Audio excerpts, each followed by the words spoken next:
guys, Nick Wisdom with HeliDirect here to talk to you about a pair of new helicopters from Flywing.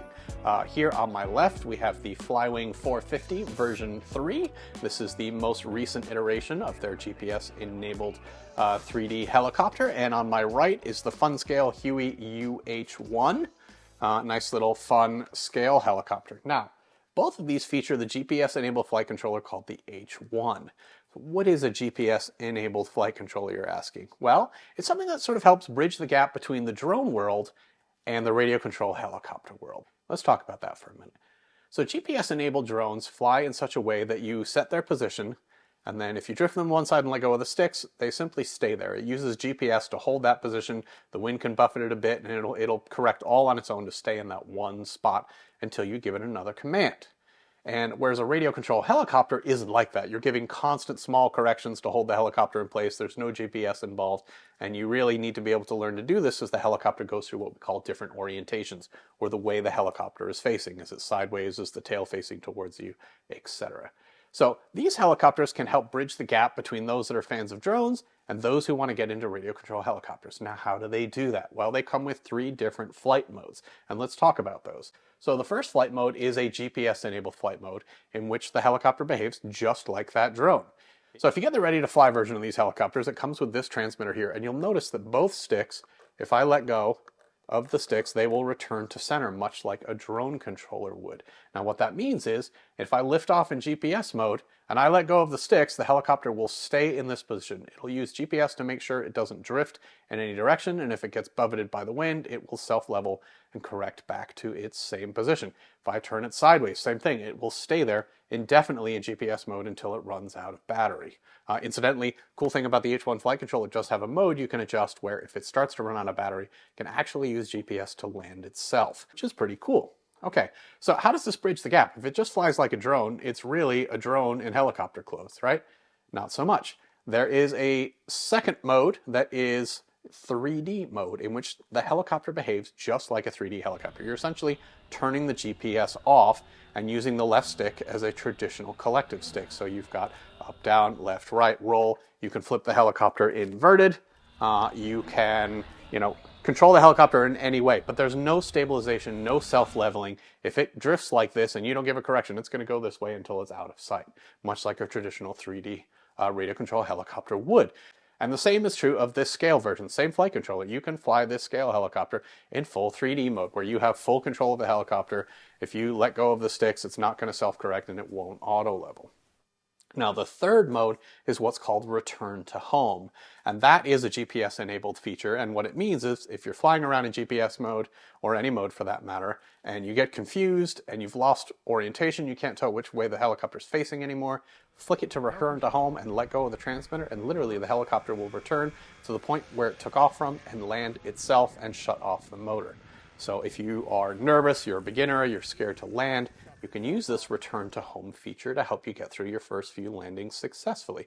Or honestly, landing it in GPS mode as a drone is very simple. You take it within 6 inches of the ground, give it a little more down, and then simply shut the motor off with the motor run switch to the stop position.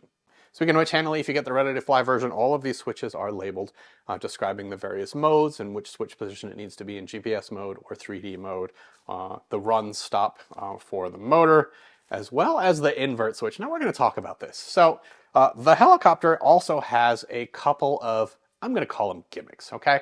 Because if you're really seriously interested in learning how to fly a radio control helicopter, then you're going to want to progress towards the 3D mode where you're not getting any assistance from the flight controller. But if this is just a fun toy and you want to play around, there are some fun little gimmicks in this helicopter. There is literally, in GPS mode, an invert switch you can flick on the transmitter and the helicopter will flip itself upside down. Now the fun thing is as it flips itself upside down, in a traditional radio-controlled helicopter, you now have to use your brain to reverse the commands, and what was once down is now up, and what is up is now down because the helicopter is upside down. If you use this invert switch in GPS mode, it still behaves as if a drone. If you move the stick up, it still goes up, down, it still goes down, left, right, etc. And then you flip the invert switch again, and it'll return to the upright orientation. So, do you want to use this if you're serious about getting into 3D radio control helicopters? No, because if you're into that, when you flip those helicopters up and down, you have to learn about control reversal and how to counter that, right?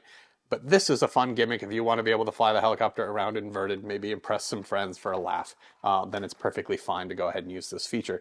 There are a couple other sort of gimmick modes in here. There's circle fly, where the helicopter will just stay flat and level and travel in a circle, as well as a figure 8 pattern, where it will literally trace the pattern of a figure 8 in the sky. So those are modes where you're not piloting anymore. You need to be at a certain minimum height before the helicopter will let you engage those modes, just for safety and obvious reasons. Make sure you're in a nice big field with plenty of room. Flick the switch and then watch the helicopter fly through the pattern.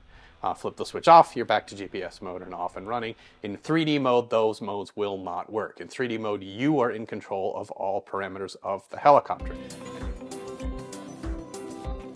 All right, let's talk about what's new and improved in the Flywing 450. This is version 3. There's been 2 versions ahead of this. The largest change right now is the new canopy design. So this canopy, similar to the Goose Sky S2 and some other models we're seeing now, is actually bolted to the frame. So it is removable in the event of repairs or other maintenance needed, but it largely just stays on the helicopter. So to change the battery, you simply push here on the nose, and this door just pops right out. And there's an innovative tray. There's a tab here you pull down, and then it just slides right out. Velcro your battery into the tray, align it in the guides, and push until you hear a click, and there you go. That tray is locked in. Flip your canopy right up. Incidentally, the ESC is mounted right here at the top, so it's a quick battery connection into a panel mount XT60 connector right there. Boom, close that up. That's not going to come undone in flight at all. The flight controller is now mounted on the back here. You can see the H1 right here with the various servo leads coming out of it. But what do you not see here on the boom? That's right, you don't see the GPS sensor. On the Flywing version 3, for the 450, it's actually adhered to the top of the canopy right here. So the tail boom is now free of that sort of big ugly lump, and there's not a wire, coming down the boom, which is cool looking, but it also allows for this very cool feature. So spin the helicopter around here, and you can see this lever here on the frame. What I'm going to do is push that down with one hand, and then I'm going to take my other hand and pull the boom right out. That's right, it just pops right out like that. Where's the motor connection you're saying? It's right here in the boom. So instantly, as soon as you reinstall it, which is as simple as this, line it up with the guide, listen for the big click, and you're done. It's not coming out anywhere. So very easy to remove the boom, take the boom and blades off, and this really packs down into a really compact piece for easy, transport. If you want to grab and go helicopter, that you want to take up less space in the car, or maybe you're traveling on business and want to bring one with you, certainly makes for a great helicopter there. All right, with that, that's what's new in the 450. Let's take a look at the Huey. All right, so here we have the Huey UH1 from Flywing. This is a fun scale really, meaning it looks a lot like the real thing from a distance, but if you get too close, obviously you can tell some of these windows are painted on and some of the details don't hold up well for being real close, but at a distance and for the fun experience of flying a scale helicopter, it's good to go. So this also uses the same H1 flight controller, so same GPS flight modes available. Technically, you can flip the invert switch if you enable it in the flight control software, but I wouldn't, right? You shouldn't fly a scale helicopter inverted. It just looks wrong if you ask me. But the circle mode, the figure 8 modes, those are available as well. You can fly it purely in drone mode just like the other, or get full control in 3D mode, even though you're not really going to 3D it, you're just going to fly it around with full control in the transmitter. Same thing, you can put any S-Bus enabled receiver in here, fly it with a transmitter of your choice with some simple programming. Very minimal assembly here of the helicopter. Mine is a pre-production model, so not sure how much assembly will be required in the final model, but all I had to do was literally install the main mechanics, which came to me as one unit with the head and everything attached into the fuselage with a couple of bolts, bolt the skids on, and I had to connect the motor from the tail rotor motor to the speed control.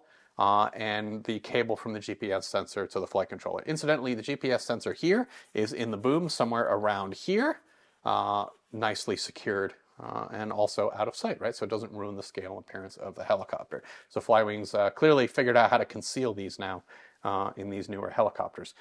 In terms of accessing mechanics, it's super easy. The whole front of the canopy comes right off. There's a couple of magnets that hold it in place here, and you can see the H1 flight controller. I've just got some Velcro holding this battery down for now. and then you can plug an S-Bus receiver in right here and then mount it. There's tons of room under the canopy to take care of that. So you can see sort of the mechanics module here. The ESC was pre-mounted to it. This whole thing came pre-assembled, tail rotor, servos, everything in it. Literally just drop it in and bolt a couple of screws. Like I said, final units may have that pre-assembled for you. Not sure as of yet. This helicopter, I gotta say, is a ton of fun. I've always wanted a scale heli. This is a nice sort of fast way to get into, you know, at least open the door to that scale world and be able to fly one around. It's great for sort of your last flights of the day when you just want to relax. Maybe you've been flying a bunch of 3D and you're a little rattled from a few near misses with the ground, and you just kind of want that scale of experience of sort of hovering around and coming up with scenarios in your mind that it's the real thing. In terms of reattaching the canopy, it's as simple as popping it around, lining up these alignment pins, the magnets grab it, and you're good to go. It's that simple. All right, enough from me yammering. Let's get out to the field and see these things in action. Hands off, GPS hover. But you can see you can fly it around quite convincingly in GPS mode. So if you're just looking for a fun scale experience, no reason you can't do it in GPS mode.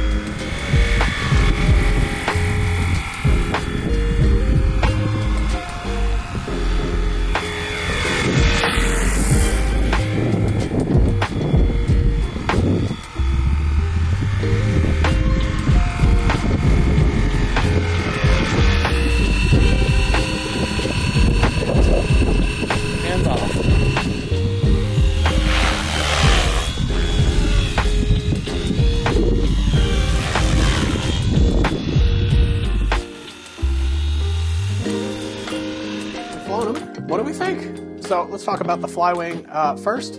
Fun helicopter. Definitely bridges the gap between the drone world and the helicopter world. It can take you all the way into beginner 3D moves. You get nervous, you can use the GPS mode as a panic. Not only if you're flying some weird inverted orientation and it gets away from you, flick the switch, it'll instantly flip itself level and it's gonna hold its GPS position. You can catch your breath, figure out what's going on, get your orientation back by slowly rotating it either direction and go like, oh, it's facing this way. You can even hit the return to home switch and it'll come back and land for you if you want. So a great initial learning helicopter. Now I know there are some of you out there that are gonna say like, no, you need to learn on the real thing and just use a simulator. That's a very valid approach too. But the interesting thing about these GPS helicopters is that they fill this void in the market of people who maybe don't learn that way, right? We all learn differently. This GPS route is just another fine choice as a gateway into the hobby. Now, talking flight performance, this guy, the Huey, is definitely my favorite of the two, right? I've certainly progressed well beyond the 450 in terms of my flying ability. So for me, this was the much more fun of the two helicopters to play with. I don't own any scale helicopters currently, so this is the closest thing for me. I really enjoyed nice, slow, controlled passes over the field in 3D mode, being able to pretend you're piloting the real thing, making sound effects in your mind. For the helicopter is just great fun. It looks great. You know, it's a nice illusion of the real thing. Now, again, don't need the GPS features, but I do like that I can purchase a ready-to-fly scale helicopter. Incidentally, Flywing does also offer the Bell helicopter as well, so there's more than one scale helicopter to choose from. The Flywing 450 V3, as of filming this, is available for pre-order and should be out soon. The Huey is available for purchase right now. With that, I'm Nick Wisdom, and you're watching Hack TV. Heli Direct!